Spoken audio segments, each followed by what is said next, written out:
Hello fitness enthusiasts. Today we're focusing on the chest fly, a fantastic exercise for sculpting and strengthening the chest muscles. Stick around as we guide you through the proper form step by step.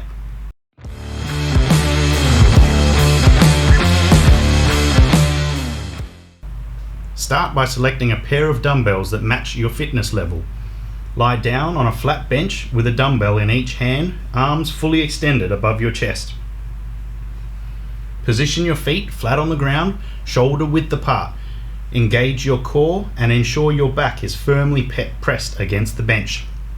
This provides stability throughout the exercise. Take a deep breath and with a slight bend in your elbows, lower the dumbbells out to the sides in a wide arc. Open your arms until they are at chest level or slightly below, feeling a stretch in your chest muscles. Exhale as you bring the dumbbells back up to the starting position, squeezing your chest muscles at the top of the movement. Keep a slight bend in your elbows throughout to protect your joints. Perform the exercise with controlled, deliberate movements. Focus on the quality of each repetition rather than speed.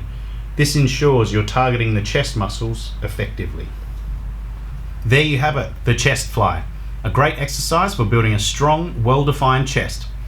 If you found this tutorial helpful, hit the like button and don't forget to subscribe for more fitness tips. Until next time, keep flying and stay fit.